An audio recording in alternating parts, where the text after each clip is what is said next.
semeadores ou ceifeiros? Quem somos nós? Somos semeadores ou somos ceifeiros? Pastor, por que a pergunta se somos semeadores ou ceifeiros? É que nós, na verdade, nós temos a mania de querer sermos ceifeiros. Nós, muitas vezes, ao invés de semeadores, nós queremos ser ceifeiros. E Deus não nos deu prerrogativas, Deus não nos deu funções, a função de julgar. Para você entender melhor, quando nós encontramos uma árvore com vários frutos, nós fazemos o julgamento. Por que nós julgamos? Porque a gente vê o fruto que está bom e a gente sabe discernir aquele que ainda não está. Então você chega perto de uma mangueira, por exemplo, você vê diversas mangas ali. Você quer pegar 1, 2, 3, 4 mangas, mas você percebe que tem uma que está bichada, tem uma que ainda não está madura nem de vez. O que é que você faz? Você julga. Você julga.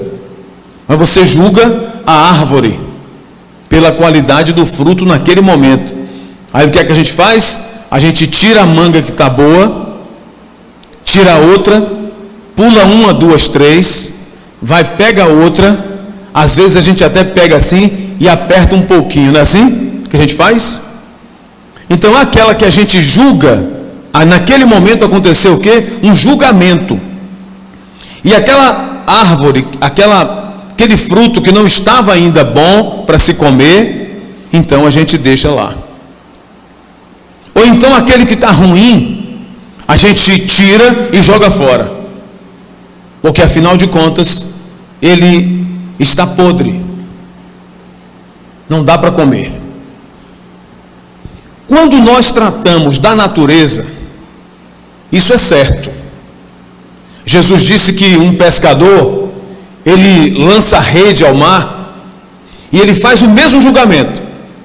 Ele atrai e ele puxa todo tipo de peixe. Todo tipo de peixe ele puxa. Mas depois que ele começa a olhar a rede direitinho, ele vai ver que tem uns peixes que são bons, que dá para ele levar para casa, para o sustento da sua família ou para vender, mas tem aqueles outros peixes que não servem. Ele faz o quê? Os peixes que não servem, ele deita fora, ele joga fora. Então o que é que ele fez ali? Um julgamento. Ele julgou. Você não serve. Então nós criamos o nosso próprio juízo de valor para desqualificar determinada coisa, determinado alimento que a gente vai comer ou não. Só que isso, meus irmãos, é legítimo quando se trata da natureza. Porque Deus disse: tudo aquilo que o homem semear, isso também ele ceifará.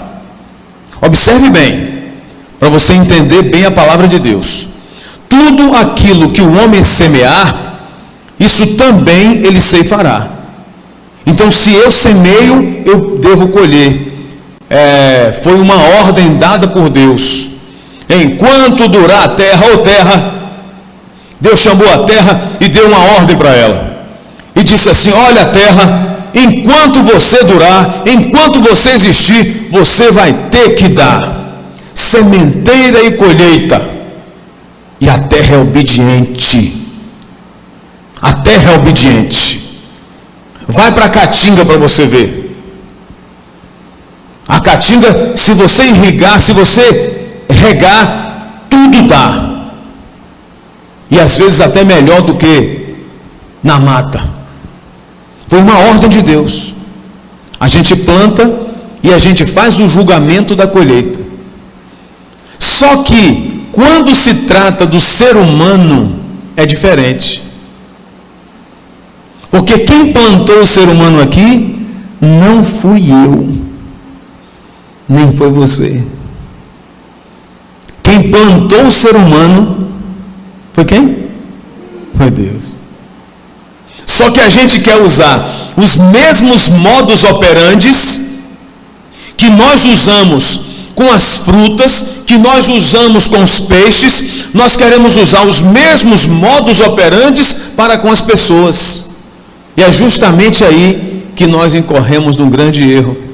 E eu volto a fazer a pergunta para você: você é semeador ou você é ceifeiro? Essa pergunta é uma pergunta intrigante. Mateus capítulo 7, versículo 1, Jesus nos ensinou assim: não julgueis para que não sejais julgados. É que nós, seres humanos, somos assim. Nós achamos que aquilo que a gente gosta, aquilo que a gente acha certo, é aquilo que Deus acha certo. Então a gente cria, a gente estabelece os nossos próprios códigos de valores. E esses códigos de valores que nós estabelecemos, então a gente julga o outro. Ah, se esse tipo de hino não pode cantar aqui não. Não tem nada a ver, porque eu não gosto. Mas se eu gostasse daquele hino, ele poderia tranquilamente. Tem coisa que é pecado, mas tem coisa que não, que eu posso relativizar.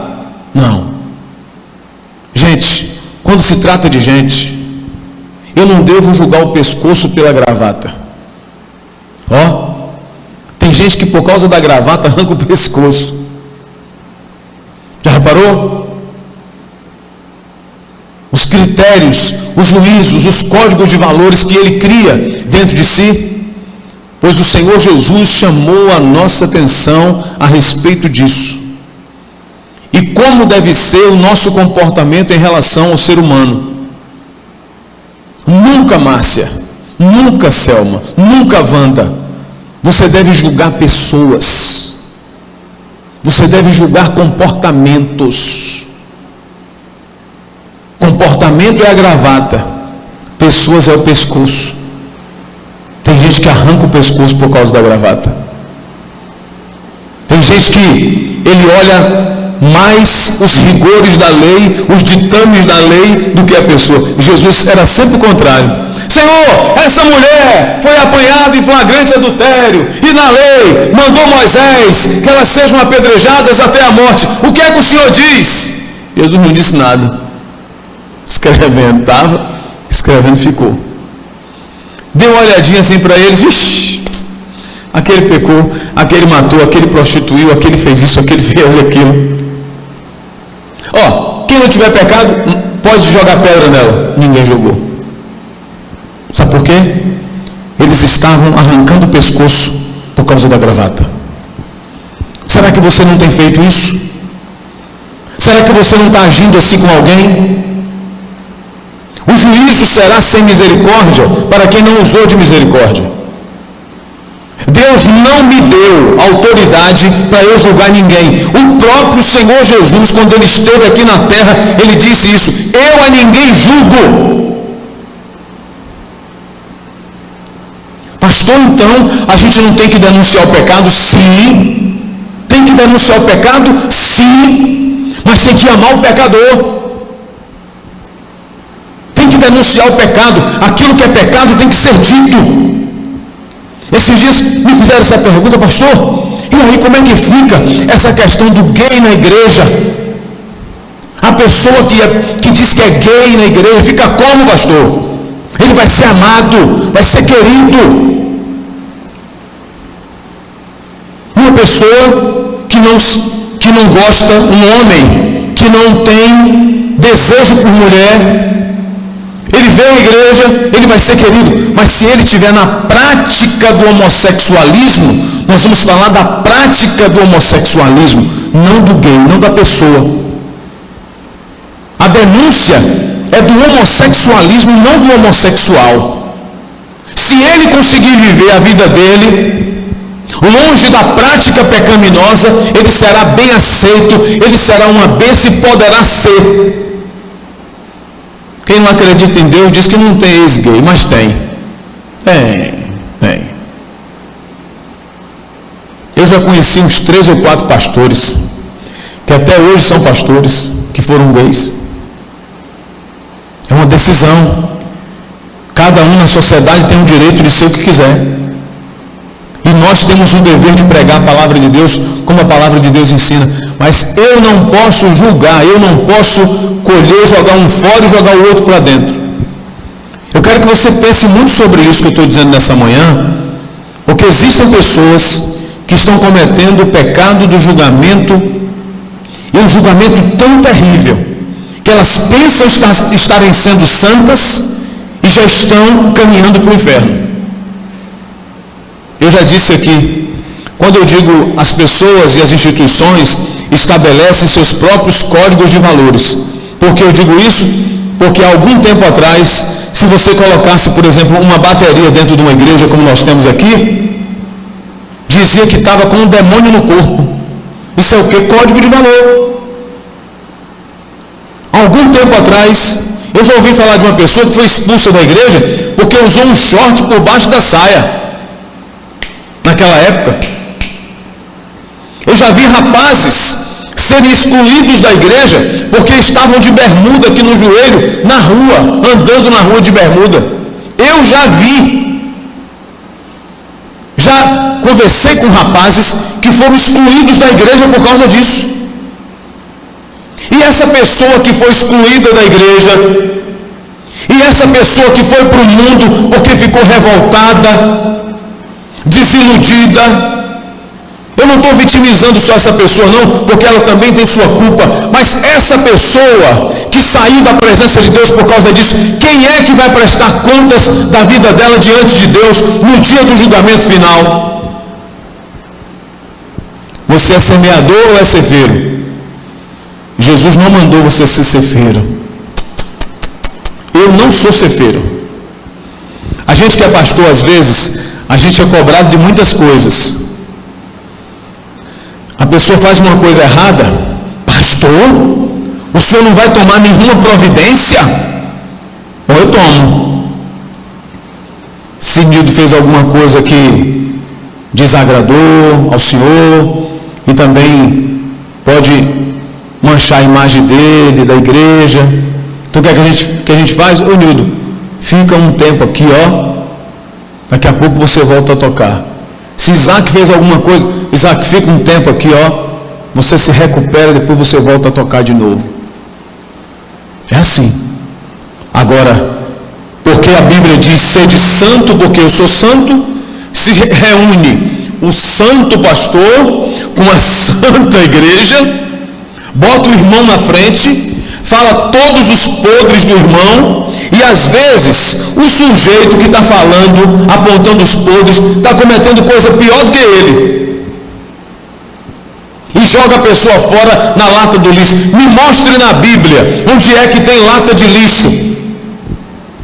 Nem Judas Jesus jogou na lata de lixo, nem Judas, ficou lá, ele mesmo que se perdeu. Sabe por que Jesus agia assim? Porque Jesus age por princípios, e esses princípios ele mesmo ensinou. Vamos ler a parábola do trigo e do joio. O que é que Jesus fala sobre isso? Mateus capítulo 13, a partir do versículo 24.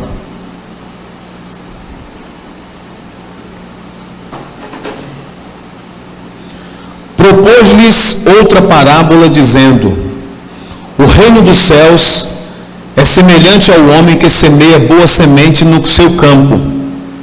Mas dormindo os homens, veio o seu inimigo e semeou o joio no meio do trigo, e retirou-se. E quando a erva cresceu e frutificou, apareceu também o joio.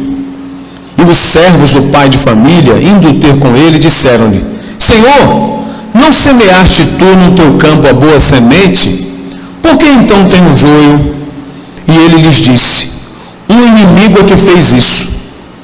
E os servos lhe disseram: queres, pois, que vamos arrancá-lo?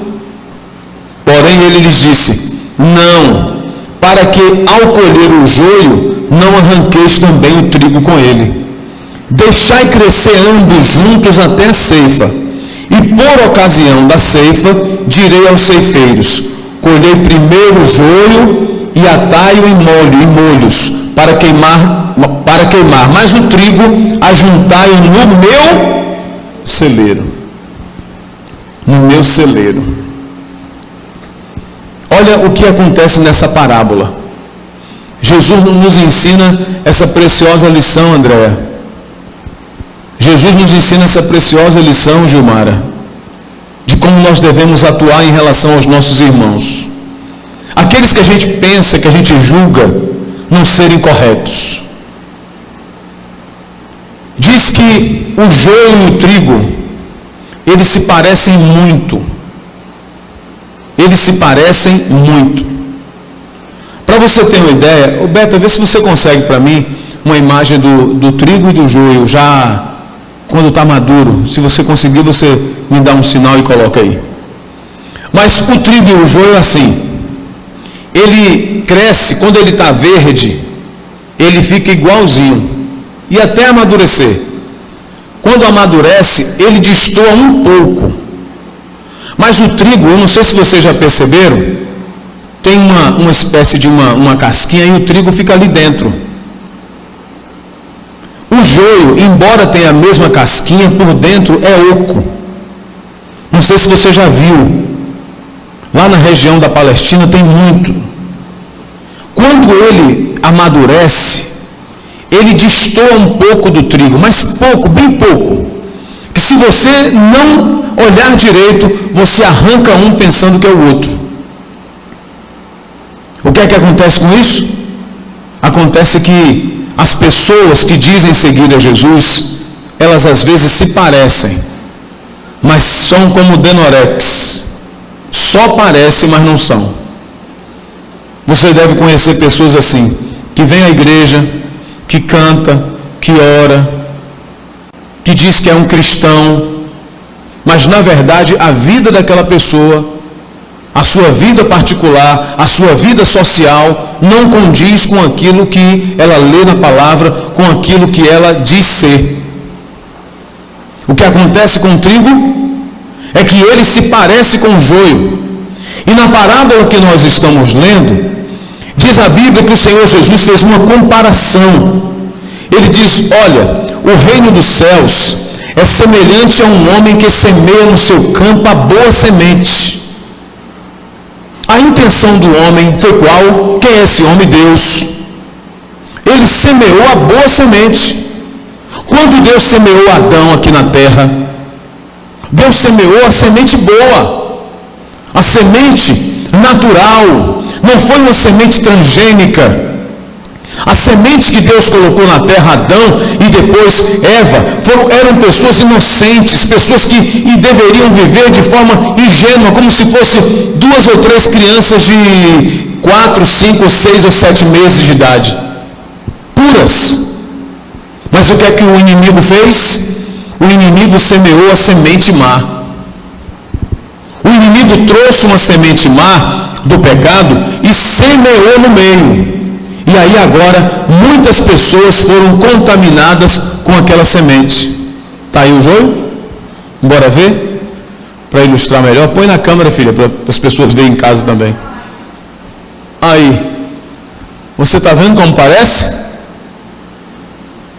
Como parece o trigo e o joio? Só que ali dentro o joio, ele é oco. O joio é do lado esquerdo, né, Beta? Ali dentro, se você olhar dentro daquela casquinha, o joio é oco. Já o trigo não. O trigo tem trigo. E é justamente aí que está a diferença. É no conteúdo. Está vendo? É o que tem dentro. Por isso que a gente precisa observar, pastor Lucas, e a gente precisa olhar todo dia para dentro de nós e ver o que é que tem dentro. Porque o que tem por fora é a casca. Eu digo isso às vezes para as pessoas: olha, esse que você está vendo aqui não sou eu. Esse que você vê e esse que eu estou vendo, essa que eu estou vendo, é a casa onde você mora. Mas você mora dentro dessa casa. Tanto que no dia que você sai dessa casa, precisa enterrar, porque não é você, não sou eu. Quando a gente vai enterrar uma pessoa, a gente pensa que está enterrando a pessoa, não está enterrando a pessoa. Ele já saiu dali, já saiu, já foi para um outro lugar. No dia que a pessoa sai do corpo, que diz assim, vou sair do corpo, morri, pronto, vou ficar aqui, ó. Você vai chegar, oh meu pastor, tem gente que vai abraçar, tem gente que vai dizer, graças a Deus que foi embora. Mas você olha para a pessoa morta, você pensa que é a pessoa, mas não é a pessoa. Porque se fosse, não precisava enterrar. Então o trigo, na verdade, ele valoriza, ele é valorizado por aquilo que ele tem dentro. Você quer ser trigo ou quer ser joio? Se eu tenho apenas aparência, eu sou joio. Se eu não tiver essência, se eu não tiver algo dentro de mim, algo dentro da minha vida espiritual, dentro das minhas emoções, se eu não for uma pessoa que tem um conteúdo, de nada adianta. Adianta você estar com muita sede, você está com uma sede terrível num lugar deserto e você encontrar um recipiente de colocar água vazio? Não. Você tem que ter a água. Se a água foi derramada, a terra absorve e não vai servir. Mas se a água estiver dentro de um recipiente, ó, é uma bênção. Essa água aqui, ó, é uma bênção. Não é assim? Mas se eu derramar essa água aqui e tiver com sede, de que vai me adiantar ter um copo? Tem gente que na igreja só é o copo, só é o recipiente, é o joio. Aí eu pergunto, você é semeador ou você é ceifeiro? Deus nos deu uma função, missão como igreja, de semearmos e regarmos, não de colhermos as pessoas. Nunca pense em julgar as pessoas, em tirar as pessoas, em difamar as pessoas, porque quando você faz isso, você está se colocando no lugar de Deus. Os discípulos tiveram essa mesma concepção de vida espiritual. Eles chegam aqui, a Bíblia diz, eles conversam com Jesus, e quando Jesus conta a parábola, eles ficam preocupados. Mas o próprio Jesus diz, alguém chegou e disse, Senhor, o Senhor quer que a gente vá arrancar esse joio que foi colocado junto com o trigo? Ele diz, não faça isso não. Deixa amadurecer junto, crescer junto. Aí, quando for na ocasião da ceifa, aí o Senhor vai dizer, vocês recolham primeiro todo o joio, amarra-o em feixes e molhos, depois que você amarrar, joga para queimar, e o trigo vocês recolham e tragam para o meu celeiro. O celeiro aqui é o céu. O lugar onde vai ser queimado o joio é o inferno, é o lago de fogo. Então, sou eu, é você, Viviane, é você, pastora Neide, que vai dizer quem é de Deus e quem não é? O ser humano hoje tem essa mania. Aquele está no céu, aquele está no inferno. Eu ando assim porque eu ando bem vestido. Eu faço isso porque eu faço as minhas preces. Pois tem gente que não aparenta ser nada e é tudo. O samaritano não aparentava ser nada. E Jesus disse que era o mais santo que tinha. O sacerdote que estava, Jeane, lá na igreja, que estava na frente, o levita que estava cantando, Jesus disse que estava no inferno. Mas o samaritano, que ninguém dava um centavo por ele, era o único que estava no céu. Por isso que a gente não deve julgar as pessoas. Não julga não, gente. Você deve julgar fruto. A banana que está no cacho. Aí você julga, você tira uma e deixa a outra. Porque foi algo que Deus deu para a gente. Mas o ser humano não é para ser julgado. O ser humano não é para ser tratado como ceifa. Eu vou pegar aquele, pegar o outro. Não, não pode ser assim. Isso é pecado diante de Deus. É como uma pessoa que chega numa instituição, num abrigo, por exemplo, e vão lá no abrigo procurar ver uma criança que ele quer adotar, por exemplo. Aí quando ele chega lá, ele escolhe, como se fosse uma prateleira de supermercado. Por causa disso, o que é que a lei faz? Não pode. Você não pode escolher.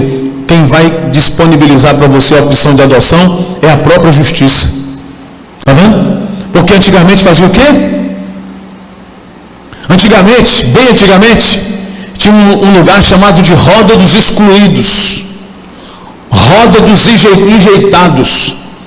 Que algumas instituições da igreja pegavam as crianças que não tinham mãe e colocavam como se fosse uma exposição. Já viu aquele negócio do gás do botijão? Quando você chega na loja para comprar gás, que eles não querem ver você, eles só rodam o botijão. As crianças ficavam num lugar mais ou menos como aquele ali, expostas, para que as pessoas passassem, olhassem e escolhessem se queriam ou não. Uma época infame. Quando eu estudei isso em serviço social, eu fiquei com uma revolta tão grande que se eu pudesse eu tinha feito uma viagem à época. A roda dos excluídos, dos enjeitados. Pois essa roda dos enjeitados continua muitas vezes dentro dos nossos próprios muros. Nós criamos muros, nós criamos essa roda. E alguns a gente chama, alguns a gente inclui, e os outros a gente exclui. Por que Jesus não excluiu? Sabendo que ele era ladrão, sabendo que ele era traidor. Por que Jesus escolheu Tomé, sabendo que ele era incrédulo? Sabe por quê? Jesus não se equivocou não, quando ele escolheu Judas. É porque ele queria mostrar para mim e para você que mesmo a igreja, que ele mesmo era pastor, tinha problema. Tinha pessoas que diziam ser e não eram.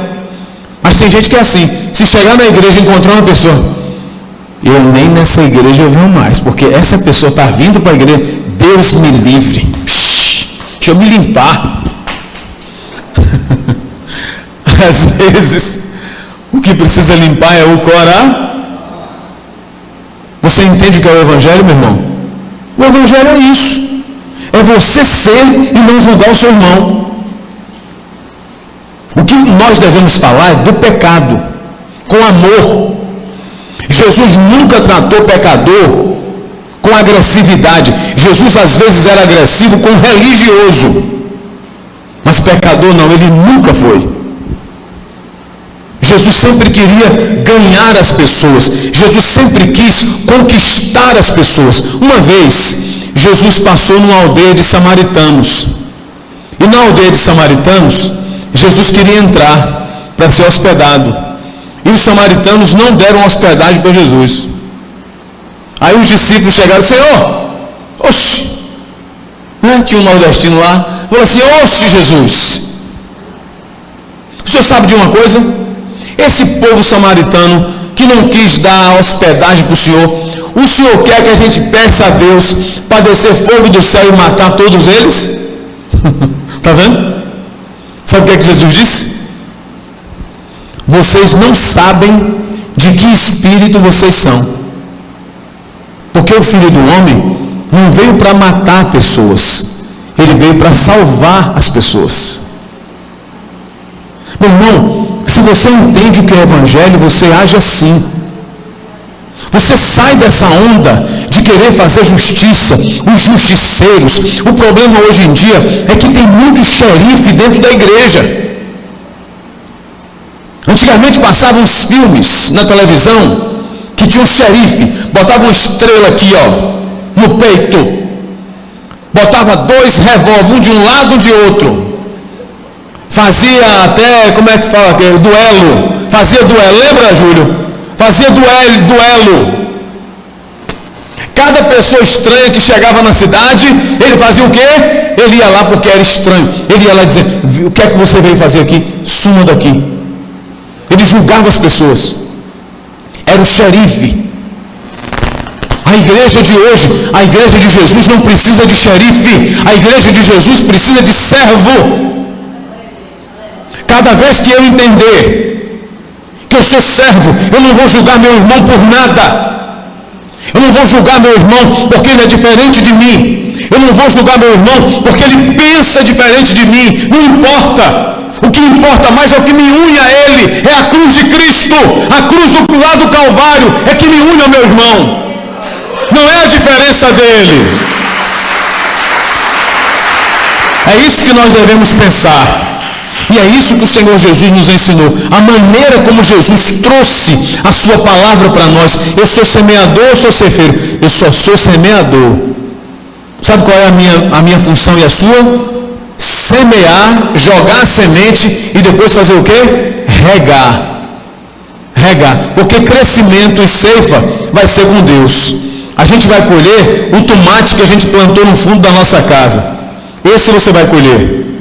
A gente vai colher aquela pimentinha que a gente plantou lá no sítio. Agora, o ser humano que nasceu através de você não deve julgar. Ah, pastor, mas é meu filho. Quem disse que é teu? Se nem tu é teu, é tua.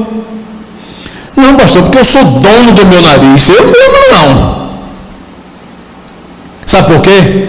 Porque quem é dono do nariz, do seu nariz, ele tem poder sobre si. Eu quero saber aqui quem é de vocês que tem poder sobre si. Porque se Deus quiser, a gente não sai nem daqui hoje. A pessoa está assim, ó, vivo. Gente, de repente deu um infarto, morreu. Deu um infarto do miocárdio. Algo assim, fulminante, que não dá tempo de fazer nada. Pode acontecer com qualquer um de nós. Sim ou não? Então eu não tenho poder sobre a minha vida. A minha vida está nas mãos de Deus. A sua vida está nas mãos do Pai. É isso que a gente tem que dizer: Pai, eu quero que o Senhor tome conta da minha vida. Senhor, se eu não consigo tomar conta nem da minha vida, como é que eu vou me envolver tanto com a vida do meu irmão? Eu vou dizer que ele não presta. Eu não sou ceifeiro, eu sou semeador. Nós somos semeadores de gente na vida de pessoas. É assim que a Bíblia, que a palavra de Deus nos ensina. É assim que nós devemos agir. Amém? Coloque-se de pé no seu lugar. Aplauda bem forte.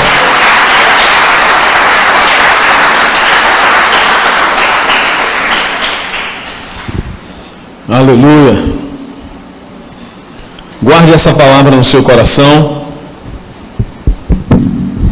E não se esqueça que você é apenas um semeador. Na hora da ceifa, o que é que vai acontecer? O próprio Deus, Ele vai mandar os seus anjos, ó. Os trabalhadores daquele homem da parábola são os anjos. Jesus disse que na hora certa, no tempo certo, Deus vai mandar os anjos. E Deus já vai mandar certinho. Deus sabe exatamente quem é trigo e quem é joio. Para você ser trigo, você tem que ter o quê? Tem que ter conteúdo. Porque o trigo tem conteúdo. O joio é oco. Então, que nós não sejamos ocos, que tenhamos esse conteúdo dentro de nós. Amém?